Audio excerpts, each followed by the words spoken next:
नमस्कार, India voice देख रहे हैं आप और मैं हूं आपके साथ शिवम दुबे। इंडिया वॉइस के खास कार्यक्रम खबर दिन भर में आप सबका स्वागत है। बुलेटिन की शुरुआत करेंगे। प्रधानमंत्री नरेंद्र मोदी बुधवार को फिर से झारखंड के दौरे पर पहुंचे, जहां हजारीबाग के बिनोबा भावे विश्वविद्यालय से उन्होंने देश को 80,000 करोड़ से अधिक की योजनाओं की सौगात दी। प्रधानमंत्री मोदी ने इस दौरान झारखंड मुक्ति मोर्चा और कांग्रेस पर जमकर हमला बोला। प्रधानमंत्री ने हेमंत सरकार पर पेपर लीक कर करोड़ों रुपए कमाने का आरोप लगाया। प्रधानमंत्री मोदी ने कहा कि जब तक केंद्र में बीजेपी की सरकार है, एससी, एसटी और ओबीसी का आरक्षण कोई नहीं छीन सकता। कांग्रेस का चरित्र ही दलित, वंचित, आदिवासी विरोधी है।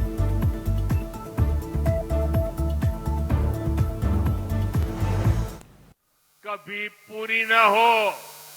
भाइयों बहनों, आज मुझे अफसोस है कि अब जेएमएम भी कांग्रेस और आरजेडी के रंग में रंग गई है। ये पुरानी जेएमएम नहीं है। आज जेएमएम पर कांग्रेस के इकोसिस्टम ने कब्जा कर लिया है। आज जेएमएम पर कांग्रेस का भूत सवार है। भाषा बदली, चरित्र बदला और अब ये झारखंड की आत्मा को ही बदलने चले हैं। साथियों, आज जेएमएम सरकार झारखंड के विकास में बड़ी बाधा बन गई है। कोई कल्पना कर सकता है, जल, जंगल, जमीन के नाम पर आदिवासियों से वोट लेने वाले लोग ऐसी खुली लूट करेंगे? आज प्रदेश सरकार में जमीन के दलालों की तूती बोल रही है। आप इनकी हिम्मत देखिए। इन्होंने गरीब आदिवासियों की जमीनों को लूटा। इन्होंने सेना तक की जमीन को नहीं छोड़ा। झारखंड में कोयले की खुली लूट चल रही है। ठेके पट्टे के नाम पर बालू की लूट हो रही है। जो खनिज झारखंड के विकास की पूंजी है, ये सरकार उसकी भी लूट लगी है। ये लोग गरीबों के नाम पर, आदिवासियों के नाम पर योजनाएं तो निकालते हैं, लेकिन उसका पैसा भी खा जा। बीजेपी वो पार्टी है जिसने आप सबके साथ मिलकर झारखंड राज्य के सपने को देखा भी, उसे पूरा भी किया। अटल जी ने सरकार में आते ही शांति और सहमति के साथ झारखंड राज्य बनाया था। हम झारखंड का विकास चाहते थे। हम यहां के आदिवासी समाज के सपनों को पूरा करना चाहते थे, लेकिन इन सपनों को पूरा करने में हमारी लड़ाई किससे थी? आरजेडी जैसी पार्टियों से। आरजेडी के लोगों ने झारखंड को अपनी लूट का ठिकाना बना रखा था। जल, जंगल, जमीन की खुलेआम लूट होती थी। इस इलाके को इन्होंने अपराधियों, माफियाओं का सेफ हाउस बना रखा था। और आरजेडी वालों को दिल्ली से कौन से दे रहा था? कांग्रेस पार्टी। कांग्रेस आरजेडी के इस पाप में बराबर की हिस्सेदार थी। इसलिए आरजेडी के लोग कहते थे कि झारखंड नहीं बनने देंगे, और कांग्रेस पार्टी ये सुनिश्चित करती थी कि झारखंड की मांग कभी पूरी न हो। तो उत्तर प्रदेश के मुख्यमंत्री योगी आदित्यनाथ ने बुधवार को राष्ट्रपिता महात्मा गांधी की जयंती के मौके पर सड़क पर स्वच्छता अभियान में भाग लेते हुए झाड़ू लगाई। साथ ही गांधी प्रेक्षागृह में चरखा चलाया। इसके साथ ही मुख्यमंत्री योगी आदित्यनाथ ने कहा कि महात्मा गांधी देश के स्वतंत्रता आंदोलन में सबसे बड़े योद्धा थे, जिनको आदर्श मानकर लाखों युवा आजादी की लड़ाई में कूद पड़े थे, जिसकी वजह से आखिरकार अंग्रेजों को भारत छोड़कर भागना पड़ा। मुख्यमंत्री ने घोषणा की है कि अगले 108 दिन तक गांधी आश्रमों में खादी उत्पादों की खरीद पर 25% छूट दी जाएगी।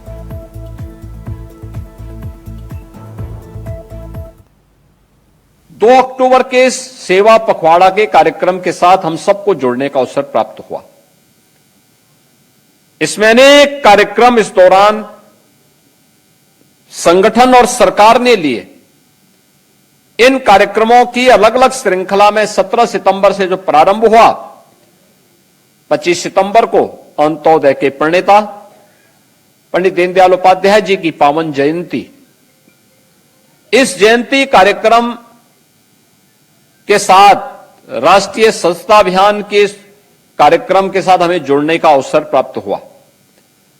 अन्य अनेक रचनात्मक कार्यक्रमों के साथ हमें जुड़ने का भी अवसर प्राप्त हुआ। और आज गांधी जयंती के अवसर पर स्वच्छता के एक बृहद कार्यक्रम के साथ प्रातःकालीन सत्र में हम सब सहभागी बने। और अब यहां पर जिस महत्वपूर्ण संगोष्ठी के साथ हम जुड़ने जा रहे हैं वह है power with in the leadership, legacy of Narendra Modi. यह श्री आर बालासुब्रमण्यम के द्वारा एक लिखित पुस्तक है जो प्रधानमंत्री मोदी जी के संपूर्ण व्यक्तित्व को देश और दुनिया के सामने प्रस्तुत करती है। यह केवल एक पुस्तक नहीं है, बल्कि शून्य से शिखर तक की एक उस यात्रा का नाम है जिसे आज ये नया भारत न केवल देख रहा है बल्कि उसके अनुसार अपना जीवन जी भी रहा है। एक सक्षम और विजनरी लीडरशिप में, प्रधानमंत्री मोदी जी के विजनरी लीडरशिप में आज पूरे भारत को इस नए भारत का दर्शन हो रहा है।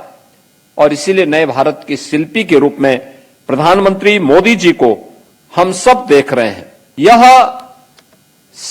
सेवा के से संकल्प की जिस यात्रा को लेकर के आगे बढ़े हैं, वह समृद्धि की एक नई ऊंचाई तक पहुंचाने के लिए, विकसित भारत की संकल्पना को आगे बढ़ाने के लिए किए गए प्रयासों का प्रतिफल इस पुस्तक के माध्यम से श्री आर बालासुब्रमण्यम ने पूरे देश और पूरी दुनिया के सामने रखने का प्रयास किया है। आपने देखा होगा, दुनिया के अंदर जितने भी बड़े देश और विकसित देश हैं, वे अचानक विकसित नहीं हुए। उन्होंने बड़े विजन के साथ काम किया, बड़े लक्ष्य के साथ काम किया, पूरे देशवासियों के सामने एक विजन दिया। और यह हमारा सौभाग्य है, जब ये देश अपनी आजादी का अमृत महोत्सव मना रहा था तो प्रधानमंत्री मोदी जी ने भी पूरे भारतवासियों के सामने एक बड़े विजन के रूप में आगामी 25 वर्ष का एक रोड मैप विकसित भारत के रूप में हम सब के सामने दिया है। 2047 में भारत को विकसित भारत के रूप में प्रस्तुत करना है और इसके रास्ते भी बताए। विकसित भारत कैसे बनेगा, इसके लिए उन्होंने पंचप्रण की बात कही, यानी रास्ता भी बताया। केवल ये लक्ष्य नहीं दिया बल्कि उस लक्ष्य तक पहुंचने के लिए रास्ते भी बताए। तो यह एक विजनरी नेतृत्व का गुण होता है जो प्रधानमंत्री मोदी जी ने हम सबको दिया। और इसके लिए उन्होंने अपने इस 10 वर्ष के कार्यकाल के दौरान भारत को जो दिया, make in India, digital India, आत्मनिर्भर भारत, वोकल फॉर लोकल, ये सभी स्लोगन के साथ उसको जमीनी धरातल पर उतारने का कार्य भी उन्होंने किया है। तो इसके अनुरूप इंफ्रास्ट्रक्चर भारत के पास हो, वर्ल्ड क्लास हाईवे, 2 लेन के ही नहीं, 4 लेन के नहीं, बल्कि 12 लेन और 14 लेन के highway, rapid rail, high speed train, bullet train, air and water connectivity और न केवल स्पेस में अब भारत दुनिया को भी लीड करेगा, यह भी आपने चंद्रयान की सफलता के माध्यम से देखा होगा। जहां कोई नहीं पहुंच पाया वहां भारत का चंद्रयान पहुंचा है, यह भी पूरे देश ने देखा है। वहीं कांग्रेस की नेता और महासचिव प्रियंका गांधी वाड्रा हरियाणा के भिवानी पहुंची, जहां उन्होंने जनसभा को संबोधित किया, जिसमें उन्होंने कहा कि 10 सालों में आप में से कितने ऐसे नौजवान हैं जिन्हें रोजगार मिला है, लेकिन कितने ही ऐसे नौजवान हैं जिन्होंने भर्ती के लिए पेपर दिए। 10 सालों में कितनों को रोजगार मिला है? नहीं मिला है। आप में से कितने ऐसे नौजवान हैं जिन्होंने भर्ती के लिए पेपर किए हैं? ये ट्यूशन की फीस देनी पड़ी, माँ बाप को ट्यूशन के पैसे इकट्ठे करने पड़े। आपको मालूम होगा हरियाणा में 30 पेपर लीक हुए हैं, 30। और इसमें क्या होता है? आप पेपर देते हो, पेपर लीक होता है, आपकी भर्ती नहीं होती। आप सोचते हो चलो मैंने पेपर दे दिया, आज नहीं तो कल भर्ती तो होगी है, कहीं और एप्लीकेशन नहीं देते हो। समय गुजरता रहता है, महीने गुजरते हैं, साल गुजरते हैं, आपकी भर्ती नहीं होती, आपको रोजगार नहीं मिलता। रोजगार नहीं मिलता तो नौजवान क्या करता है? भटकता है। आज अगर हरियाणा में ड्रग्स की समस्या है, चिट्टे की समस्या है, तो किस लिए है? क्योंकि बेरोजगारी इतनी हो गई है। और ड्रग्स की माफियाओं को संरक्षण देने वाले कौन हैं? भाजपा की सरकार देती है। आपको बेरोजगार बनाने वाले कौन हैं? भाजपा के नेता हैं जो स्कैम पे स्कैम कर रहे हैं। पूरी लिस्ट है स्कैमों की, जहां आप देखे वहां पे घुस गया स्कैम। और आपके लिए कैसी स्कीम लाते हैं मोदी जी और उनके नेता?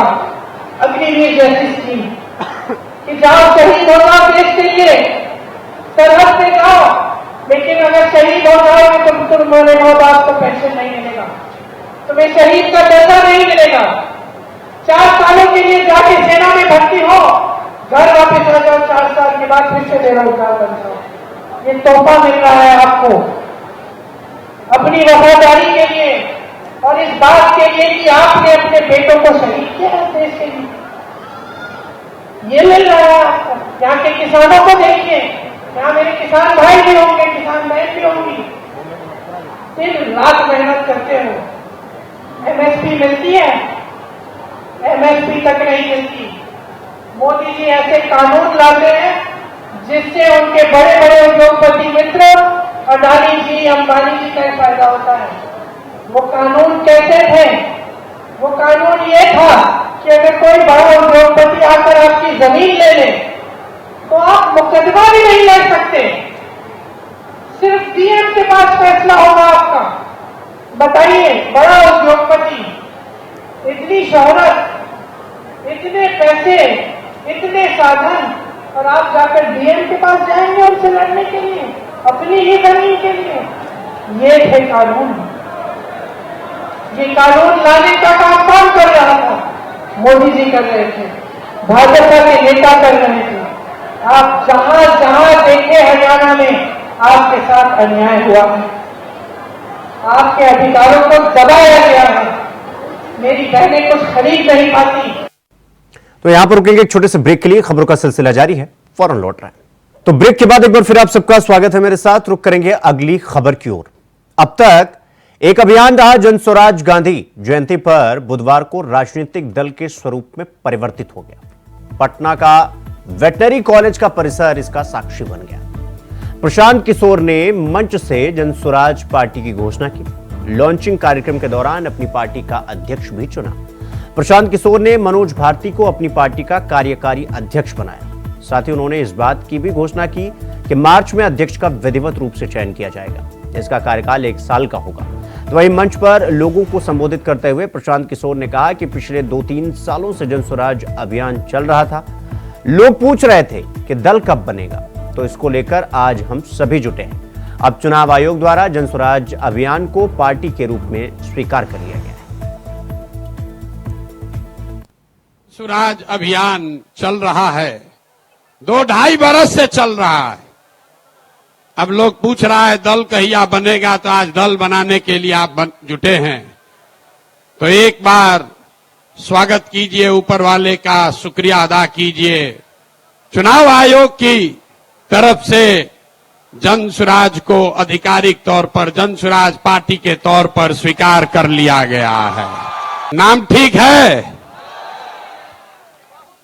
चुनाव आयोग के कहने से नहीं होगा। चुनाव आयोग, अगर आप नहीं मानेंगे तो फिर से चुनाव आयोग में प्रयास किया जाएगा। जन स्वराज पार्टी नाम ठीक है? ठीक है भाई, सबने अप्रूव कर दिया ना? कहा कि हाथ बिना उठाए कीजिएगा तो होगा। हाथ उठाकर बोलिए, कर दिया अप्रूव। दल का नाम क्या है? दल का नाम क्या है? अयोध्या के चर्चित रेप केस मामले में समाजवादी पार्टी के नेता मोईद खान के नौकर राजू का डीएनए पीड़िता से मैच होने के बाद रेप की पुष्टि हो गई है। डीएनए टेस्ट की रिपोर्ट सोमवार को सीलबंद लिफाफे में कोर्ट में पेश की गई, जिसमें पीड़ित से रेप की पुष्टि हुई है। हालांकि यह डीएनए मोईद खान से मैच नहीं हुआ। इस मामले में अब 3 अक्टूबर को फिर से सुनवाई होगी, लेकिन इस सुनवाई से पहले सियासत भी शुरू हो गई है। ये रिपोर्ट देखिए। न्यायालय द्वारा आदेश न होता तो उसको दबाए रहते, लेकिन माननीय उच्च न्यायालय ने एक निश्चित डेट दी थी, 30 तारीख दाखिल किया जाए, तो उनकी मजबूरी थी तब दिखाया गया, नहीं तो बहुत पहले आ गई थी कि इसमें कुछ नहीं आया है। डीएनए की रिपोर्ट आई है और डीएनए की रिपोर्ट आने के बाद जिसका भी डीएनए मैच हुआ है उसका भी रिश्ता सपा से है, जिसका नहीं मैच हुआ उसका भी रिश्ता सपा से है। अयोध्या रेप कांड की डीएनए रिपोर्ट पर बवाल शुरू हो गया है। अयोध्या से लेकर राजधानी लखनऊ तक सवाल यही है कि क्या मोईद खान बेकसूर है। मुख्य आरोपी मोईद खान से डीएनए मैच नहीं हुआ तो अब सियासी सवाल खड़े होने लगे, लेकिन रेप की पुष्टि तो हुई है, उसको लेकर सपा चुप है, क्योंकि मोईद खान के नौकर से डीएनए मैच हुआ है, ये भी सच है। यानी नाबालिग युवती के साथ दुष्कर्म की घटना को अंजाम दिया गया। इस पर सियासत भी हो रही है और सपा पार्टी ने खूब बवाल मचा दिया है। पहले रेप नहीं हुआ इस बात को कहने वाली समाजवादी पार्टी अब मोईद खान से डीएनए नहीं मैच होने का सियासी गीत गा रही है। सपा सांसद अवधेश प्रसाद का करीबी, जिसकी उम्र 70 साल है, उसका डीएनए नहीं मैच हुआ, जिसको लेकर अवधेश प्रसाद ने एक बार फिर से अलग अलाप छेड़ दिया है। अवधेश प्रसाद का दावा है मोईद खान बेकसूर है, योगी सरकार ने साजिशन बुलडोजर की कार्रवाई की, सपा नेता को बर्बाद किया गया। अब ये तो सबको पता था ना, पता था, इसीलिए हमारे राष्ट्रीय अध्यक्ष मांग भी किया था, और ये तो बहुत पहले रिपोर्ट आ गई थी, सरकार की जानकारी में थी, उसके संज्ञान में थी, भी गई और इसको दबाया था, टाला गया था। और शायद माननीय उच्च न्यायालय द्वारा आदेश न होता तो उसको दबाए रहते, लेकिन माननीय उच्च न्यायालय ने एक निश्चित डेट दी थी, 30 तारीख दाखिल किया जाए, तो उनकी मजबूरी थी तब दिखाया गया, नहीं तो बहुत पहले आ गई थी कि इसमें कुछ नहीं आया है। सरकार द्वारा जो कार्रवाई की गई है वो अवैध है, अवैधानिक है, नहीं होनी चाहिए। आने वाले दिनों में भारतीय जनता पार्टी की सरकार का सफाया इन्हीं इजाजतों को लेकर इस प्रदेश की जनता। वहीं इस डीएनए रिपोर्ट पर सियासत तेज हो गई है।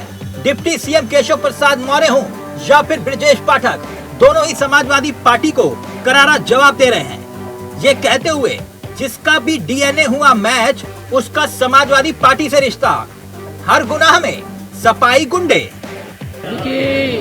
डीएनए की रिपोर्ट आई है और डीएनए की रिपोर्ट आने के बाद जिसका भी डीएनए मैच हुआ है उसका भी रिश्ता सपा से है, जिसका नहीं मैच हुआ उसका भी रिश्ता सपा से है। तो समाजवादी पार्टी कोई एक घटना अयोध्या की नहीं है, अयोध्या की घटना भी है, कन्नौज की घटना भी है, और प्रदेश में कहीं जाली नोट की घटना है, कहीं कोई घटना है, तो अनेक घटनाएं जो उत्तर प्रदेश के अंदर गड़बड़ियां हो रही हैं, उसकी जड़ में समाजवादी पार्टी। देखिए, समाजवादी पार्टी के पूरे क्रियाकलाप प्रदेश की जनता अच्छी तरह पहले से जानती है और हर बार इस बात को लेकर के आप देखते हैं कि कोई भी घटना होती प्रदेश में, समाजवादी पार्टी का कोई न कोई नेता उस घटना के पीछे होता है या उसमें शामिल होता है।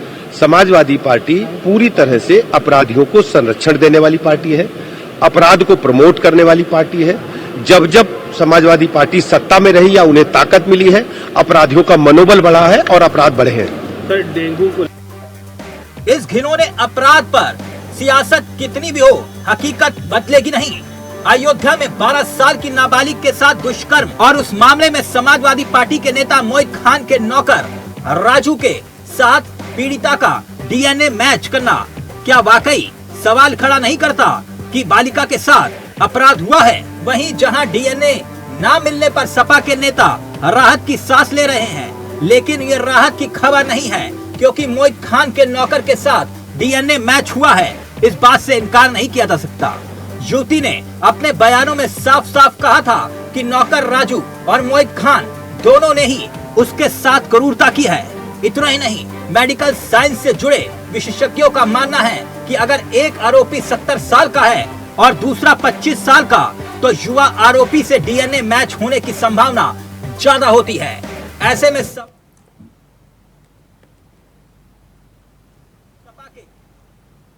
तो वहीं शिरडी के साईं बाबा के भक्त देश भर में फैले हुए हैं। महाराष्ट्र के शिरडी में उनका एक बड़ा मंदिर है जहां हर रोज श्रद्धालु आते हैं।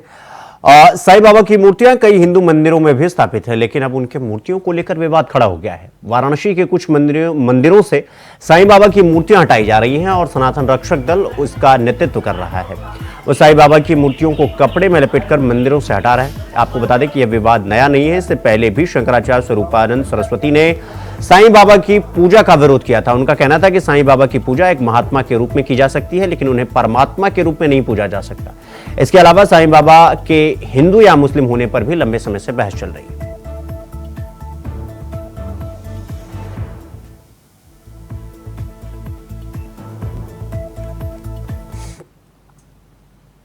वहीं बिहार में बाढ़ के बीच एक बड़ा हादसा हो गया। रेस्क्यू ऑपरेशन में लगे वायुसेना के एक हेलीकॉप्टर बुधवार को बाढ़ के पानी में इमरजेंसी लैंडिंग कराई गई। यह लैंडिंग मुजफ्फरनगर जिले के औराई नया गांव वार्ड नंबर 13 में हुई। हेलीकॉप्टर सीतामढ़ी जिले से राहत सामग्री बांटकर वापस लौट रहा था, तभी औराई नया गांव में हादसे का शिकार हो गया। हादसे के समय हेलीकॉप्टर में 2 पायलट सहित 3 अन्य वायुसेना के जवान सवार थे और सभी बाल बाल बच गए। इस समय बिहार बाढ़ की चपेट में है। हर जगह सिर्फ पानी ही पानी नजर आ रहा है।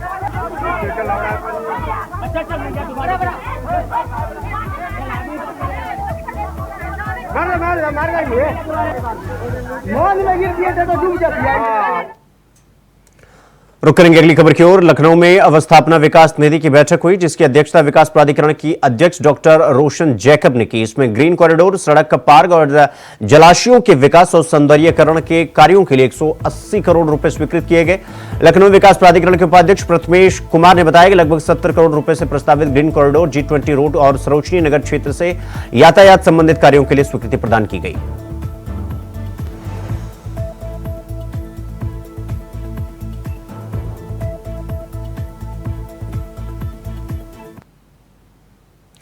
तो खबर बुलंदशहर से है, जहां पावर कॉर्पोरेशन के रिश्वतखोर एसडीओ को सस्पेंड कर दिया गया है। दरअसल आपको बता दें कि 5 किलोवाट कनेक्शन के लिए घूसखोर एसडीओ ने रिश्वत की मांग की थी, जिसके बाद कंज्यूमर ने रिश्वतखोर एसडीओ का वीडियो बनाकर वायरल कर दिया। शासन ने मामले का संज्ञान लेते हुए चीफ इंजीनियर की रिपोर्ट के आधार पर घूसखोर एसडीओ को सस्पेंड कर दिया।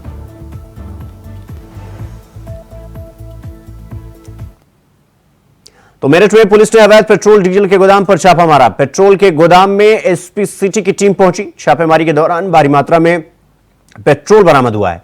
आपको बता दें कि रिहायशी इलाके में अवैध पेट्रोल कारोबार का धंधा चल रहा था, जिसकी सूचना के बाद पुलिस ने गोदाम में छापा मारा।